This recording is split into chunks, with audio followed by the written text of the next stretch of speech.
श्री श्री पाद श्री वल्लभ चरित्रामृत अध्याय 46 धनगुप्तांच्या घरी आणि कुरुंगड यात्रा। धनगुप्तांच्या घरी जाणे, श्रीपादुकांवर मंत्राक्षता वाढणे, पादुका भास्कर पंडितांना देणे। आम्ही भास्कर पंडितांकडून निरोप घेऊन निघण्याच्या तयारीत होतो। भास्कर पंडित काही काळ ध्यानात बसले।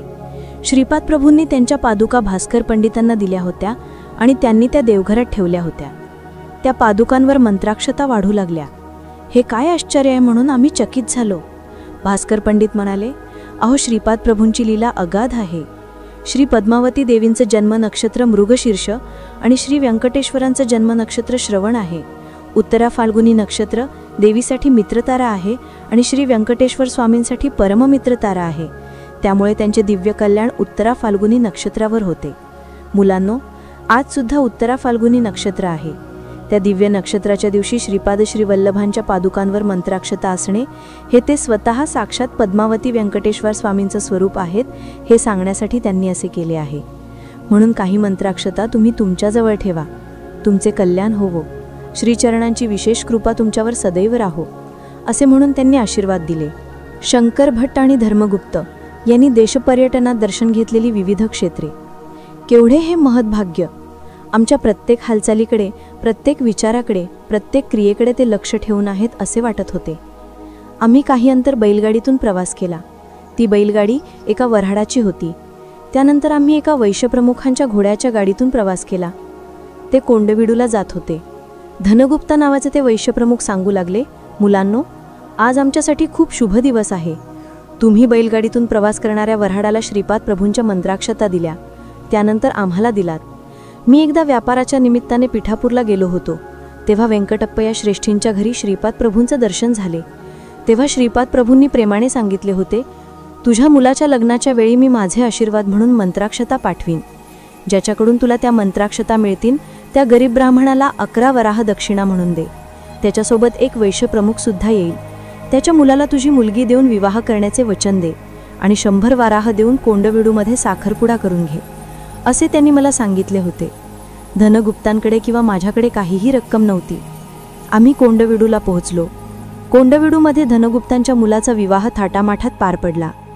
मला धनगुप्तांनी 11 वराह दिले। कन्येचे वडील धर्मगुप्तांचे दूरचे नातेवाईक होते। धर्मगुप्तांच्या कुटुंबाला लग्नासाठी आमंत्रित केले गेले होते। धर्मगुप्त कुठे आहेत आणि कधी येणार आहेत हे कोणालाही माहीत नव्हते। धनगुप्तांच्या विहिण्यांच्या घरी धर्मगुप्तांचे कुटुंबीय सुद्धा आले।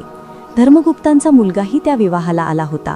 कोंडविडूमध्ये धर्मगुप्तांच्या मुलाचा आणि धनगुप्तांच्या मुलीचा विवाह निश्चित करण्यासाठी साखरपुडा झाला। तोपर्यंत निर्धन असलेल्या मला 11 वराह मिळाले। तोपर्यंत निर्धन असलेल्या धर्मगुप्तांना साखरपुड्याच्या वेळी 100 वराह मिळाले। आहाहा, काय ही विलक्षण घटना! धर्मगुप्तांची तेथे हिऱ्यांच्या व्यापाराशी संबंधित व्यापाऱ्यांशी ओळख झाली। त्या संबंधीचे खरेदी विक्रीचे व्यवहार निश्चित करण्यासाठी त्यांनी काही काळ कोंडविडूमध्ये राहण्याचे ठरवले। कोंडविडू परिसरात दत्तप्रभू गुप्तपणे फिरत असतात अशी एक धारणा आहे। तेथे लंबिका योगी, शिवयोगी आणि सुवर्णविद्या जाणणारे लोकही आहेत असे म्हणतात। मला मात्र घोड्याच्या गाडीतून विजयवाडा येथे पोहोचवण्याचा निर्णय झाला। मी विजयवाटिका येथे पोहोचलो। धनगुप्तांच्या नातेवाईकांच्या घरी माझ्या निवासाची व्यवस्था करण्यात आली। या महाक्षेत्रात कृष्णा नदी आहे। श्री कनकदुर्गा मल्लेश्वर स्वामींचे मंदिर आहे। मी कृष्णेत स्नान करून मंदिराचे दर्शन घेतले। देवीच्या मंदिरात मला एक वृद्ध संन्यासी भेटले। ते अनेक दिवसांपासून पिठापूरला येऊन श्रीपाद प्रभूंचे दर्शन घेण्यासाठी तळमळत होते। आम्ही दोघे विजयवाडाहून निघालो आणि काही दिवसांच्या प्रवासानंतर राजमहेंद्रवरम राजमुंद्री येथे पोहोचलो। तेथे आम्ही गोदावरी नदीत स्नान केले, मार्कंडेश्वराचे आणि कोटिलिंगेश्वराचे दर्शन घेतले। आमचा प्रवास खूप सुखकर होत होता। मी माझ्या सोबत असलेल्या वृद्ध संन्याशाला म्हणालो, आपण काही दिवसांतच पिठापूरला पोहोचू। तेथे श्रीपाद प्रभू ज्या घरात अवतरले त्या घराचे दर्शन घेऊ। व्यंकटप्पया श्रेष्ठींना आणि नरसिंहवर्मांना भेटू। बापनाचार्यांचे आशीर्वाद घेऊ। माता पिता सुमती महाराणी आणि अप्पलराज शर्मा यांना भेटू। आपल्यासाठी महत्भाग्याचा काळ जवळ आला आहे। शुभ घटनांची मालिका घडण्याची ही शुभ वेळ आहे। त्यानंतर आपण पिठापूरहून कुरुंगडला जाऊन श्रीपाद श्री वल्लभांचे दर्शन घेऊ। संन्यासी खूप आनंदात होते। आम्ही मार्गातील मंदिरे पाहत पुढे जात होतो। काही दिवसांत आम्ही पिठापूरला पोहोचलो। श्री बापनाचार्यांच्या घरी आमच्या जेवणाची आणि राहण्याची सोय करण्यात आली. आम्ही श्रीपाद प्रभूंच्या अनेक बाललीला ऐकल्या. पिठापूरमधील ब्राह्मण समुदायही श्रीपाद प्रभूंचे तत्वज्ञान हळूहळू समजू लागला आहे हे कळले. मी स्वामींच्या लीलांचे किती वर्णन करू.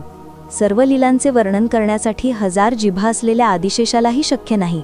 केवळ काही निवडक लीला मी स्थालितुलाक न्यायाने भात शिजला की नाही हे पाहण्यासाठी एक शीत तपासून पाहणे ग्रंथात लिहित आहे. श्रीपादांच्या आश्रित बांधवांचा कुरुंगड प्रवास. श्री नरसिंह वर्मा आणि त्यांच्या पत्नी अम्माजम्मा यांनी कुरुंगडला जाऊन श्रीपादांचे दर्शन घेऊन यावे असे ठरवून हीच गोष्ट वेंकटप्पय्या श्रेष्ठींना सांगितली. त्यांनीही संमती दिली. बापनाचार्यांशी या विषयावर चर्चा झाली. त्यांनाही आपल्या नातवाला एकदा प्रत्यक्ष पाहण्याची इच्छा होती. सुमती महाराणी आपल्या लहानग्याला कधी पाहीन म्हणून डोळ्यात पाणी आणत होत्या. सर्वजण धीराचे शब्द बोलून त्यांची समजूत घालत होते. आई वडील आणि आजोबांना श्रीपादांचे पुनर्दर्शन. सर्वांतर्यामी आणि माया नाटकाचे सूत्रधार असलेले श्रीपाद महाप्रभू येथे घडणारी सर्व घटना पाहत होते. अचानक 18 घोड्यांच्या गाड्यांमधून प्रवास करणाऱ्या सर्वांना एक अनामिक गुंगी येऊ लागली. गाड्या चालवणारेही गुंगीत होते. घोडे जमिनीवर न धावता आकाशात धावत असल्यासारखे वाटत होते. आम्ही पिठापूरहून पहाटे निघालो होतो. दुपार होत आली होती. घोडागाडी चालवणाऱ्या सर्वांनी सांगितले की आपण रस्ता चुकलो आहोत आणि एका अनोळखी प्रदेशात आलो आहोत. मीही गाडीतून खाली उतरून हा कोणता प्रदेश असेल हे पाहू लागलो. तेव्हा आम्ही तेथील वाटसरूंना विचारले की हे कोणते गाव आहे. ते म्हणाले, अहो हे पंचदेव पहाड आहे. आज गुरुवार असल्यामुळे आम्ही श्रीपाद प्रभूंच्या दरबारात आलो आहोत. ते महाप्रभू आपल्याकडे आलेल्या सर्वांची विचारपूस करून त्यांच्या आदिव्याधी दूर करत आहेत. आलेल्या सर्वांना भरपूर जेवण दिले जात आहे. हे स्वप्न आहे की सत्य या भ्रमात मी पडलो. आम्ही सर्वजण श्रीपाद प्रभूंच्या दरबारात प्रवेश केला. इतक्या कमी वेळात पंचदेव पहाडला पोहोचणे कसे शक्य झाले हे आम्हाला कितीही विचार करून समजत नव्हते. हे स्वप्न नसून सत्य आहे याची खात्री झाली. श्रीपाद प्रभूंना त्यांच्या आई सुमती महाराणी यांनी मिठी मारली आणि त्या रडू लागल्या. श्रीपाद म्हणाले, आई, निर्गुण आणि निराकार असलेल्या परमतत्वाला तू मुलाच्या रूपात जन्म दिलास. तू महाभाग्यशाली आहेस. तू अनुसूया मातेसमान पतिव्रता शिरोमणी आहेस. तू जर डोळ्यात अश्रू आणलेस तर त्या भूमीत पिके येतील का. असे विचारून त्यांनी आपल्या जन्मदात्या आईचे अश्रू आपल्या दिव्य हातांनी पुसले. श्रीपाद श्रीवल्लभांचा जय जयकार असो.